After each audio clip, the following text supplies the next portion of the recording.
Hello दोस्तों, welcome back to my YouTube channel. अगर आप इसे प्रीवियस पार्ट नहीं देखे तो डिस्क्रिप्शन बॉक्स में लिंक दिया हुआ, आप वहां से देख लीजिए। अगर इस चैनल को सब्सक्राइब नहीं किए तो प्लीज सब्सक्राइब एंड लाइक कीजिए। आज हम माय एक्सटर्नल स्टार का पार्ट 10 एक्सप्लेन करने जा रहे हैं। हम देखते हैं कि लू घर में बहुत सैड होकर बैठा हुआ था, तभी उसका घर का रिंगटोन बजता है। लू को लगता है कि साउडी वापस आ गई है। वो अपना हेयर ठीक ठाक करने लगता है और बुक लेकर बैठ जाता है, पर एक्चुअली में उस लोग का फ्रेंड रहते हैं। उसके उम्मीदों पर तो पानी ही फिर जाता है। वो लोग लू को ब्रेकफास्ट करने के लिए कहते हैं, वरना ब्रेकफास्ट ठंडा हो जाएगा। पर लू फेस बनाकर पेड़ पौधे में पानी दे रहा था। वो लोग लू के पास आते हैं और कहते हैं, मुझे लगता है कि आपको साउडी को वापस लेके आना चाहिए। उससे वो गई है, आपका घर खाली खाली लग रहा है। साउडी की फ्रेंड भी बोलती है, मुझे भी यही लगता है। लू पर कोई फर्क ही नहीं पड़ रहा था। तभी साउडी की फ्रेंड बोलती है कि साउडी बोली थी कि वो कभी वापस नहीं आएगी, क्योंकि लू सबके सामने बोला था कि उसका भाई है, इसलिए वो बहुत ज्यादा गुस्सा है उस पे। मैं भी साउडी को मनाने के लिए नहीं जाने वाली हूँ। तभी लू गुस्से से बोलता है कि वो उसकी चॉइस थी घर छोड़ के जाने के लिए। मैंने तो नहीं कहा था, मैं उसे मनाने भी नहीं जाऊंगा, मैं उसे वापस लाने भी नहीं जाऊंगा।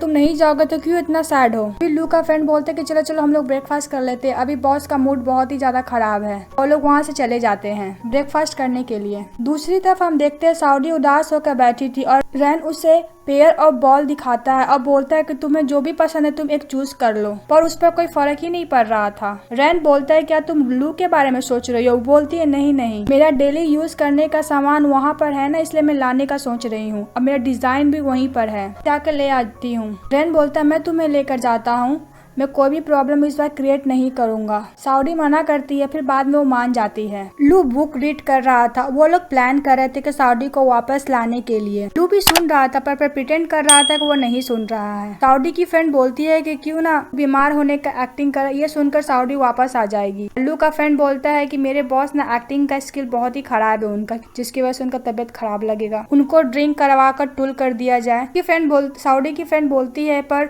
लू का तो वीक स्टमक है ना। वो बोलते इतना रिस्क तो लेना पड़ेगा ना साउडी को वापस लाने के लिए। वो लोग जैसे प्लान किए थे वैसा कर ही रहे थे। तभी साउडी दरवाजे के पास खड़ी रहती है। लू ड्रिंक करने के लिए मना कर देता है। वो बोलता है कि उसका चॉइस था घर छोड़ के जाने के लिए, मैं ये सब नहीं करूंगा। और ये साउडी सुन लेती है, कहती है, हाँ मेरा चॉइस था इस घर को छोड़ के जाने के लिए, मैं यहाँ पे बस अपना सामान लेने के लिए आई हूँ, मैं तुम लोग को डिस्टर्ब भी नहीं करूंगी। लू का फ्रेंड लोग उसे रोकने का बहुत ही ज्यादा कोशिश करते हैं, पर वो सामान पैक करके जा ही रही थी। वो चाहती थी कि लू उसे रोके, पर वो नहीं रोकता है और वहाँ से चली जाती है। लू अंदर से चाहता था उसे रोकने के लिए, पर पता नहीं क्यों नहीं रोकता है। वो वेट कर रहा था साउडी के लेने के लिए। साउडी आ जाती है। साउडी को जाने का बिल्कुल मन नहीं था, पर उसके पास कोई चॉइस भी तो नहीं था, उसके साथ जाना ही पड़ा उसको। और दूसरी तरफ हम देखते हैं कि वो लोग बातें कर रहे थे कि अब मैं कुछ नहीं कर सकता। वो भी बोल रही थी कि मैं भी गिव अप करती हूँ, और वो लोग वहाँ से चले जाते हैं। वो सोचता है कि मैं साउडी को वापस कैसे लाऊंगा। वो बहुत ही ज्यादा उदास रहता है। सब लोग डिनर कर रहे थे, तभी रैन बोलता है साउडी कि मैं तुम्हारे लिए एक सरप्राइज प्लान किया हूँ। तभी पावर कट हो जाता है। तब साउडी को याद आता है कि वो अंधेरे से बहुत ज्यादा डर लगता है। वो भागती भागती जाती है, तभी रैन केक लेकर आ जाता है, वेडिंग केक। रैन पूछता है साउडी से, क्या तुम्हें सरप्राइज पसंद आया? इसके बाद सीन शिफ्ट होता है और हम देखते हैं लू और उसका फ्रेंड कैफे में रहता है। लू से कॉफी के बारे में पूछता है, पर वो मना कर देता है। तभी लू को कॉल आता है किसी का, बोलता है कि जो लड़की को आप ढूंढ रहे थे वो लिन साउडी है। यह सुनकर लू वहाँ से भागता भागते जाता है, कैब पकड़ता है, पर ट्रैफिक में फंस जाता है। बहुत ही ज्यादा बारिश हो रहा था। वो दौड़ते दौड़ते जाता है रैन को घर साउडी को लाने के लिए। रैन ट्रेडिशनल ड्रेस पहन कर आता है, उसे डांस करने के लिए बोलता है, पर पहले तो मना कर देती है, पर बाद में मान जाती है। रैन और साउडी डांस कर रहे थे। बारिश में खड़ा होकर लू उन दोनों को साथ में देख रहा था।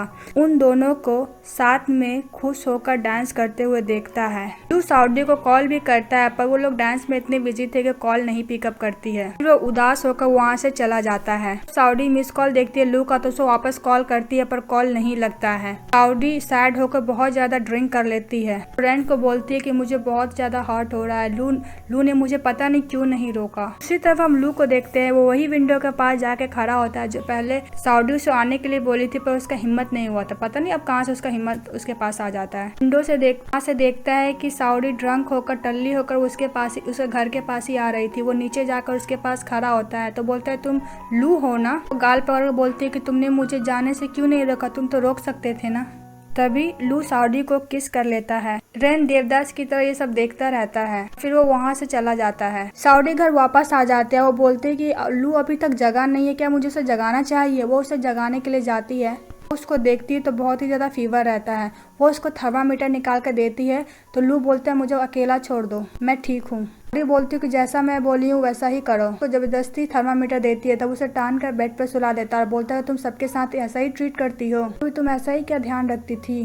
बोलती कि तुम क्या बकवास करो, लगता है तुम्हारा फीवर ब्रेन तक पहुंच गया है। लू उसे किस करने जा ही रहा था तभी वो सो जाता है, पर साउडी का उम्मीद पर पानी ही फिर जाता है। फिर उसको ब्लैंकेट उठाकर वहाँ से चली जाती है। वह उसका अच्छे से ख्याल रखती है, टाइम पर खाना खिलाती है और मेडिसिन भी देती है। ये सब करते करते वो थक जाती है और लू के साथ ही सो जाती है। साउडी का जब आँख खुलता है तो लू का फीवर चेक करती है, उसका फीवर चला गया था, वहाँ से चली जाती है। यह सब देख कर लू को बहुत ही अच्छा लग रहा था। जब साउडी लू के लिए खाना लेकर आती है तो लू से पूछती है कि मैं कल रात को कैसे तुम्हारे घर आई। वह साउडी से झूठ बोलता है, कंटिन्यूअसली रिंगटोन बजा रही थी तो मुझे दरवाजा खोलना पड़ा और तुम बोल रही थी कि क्यों नहीं मुझे तुम जाने से नहीं रोके। तुम मुझे हग भी की थी और तुमने तो मुझे किस भी किया था। वह यह सब सुनकर बहुत ही ज्यादा एम्बैरेस्ड फील करती है।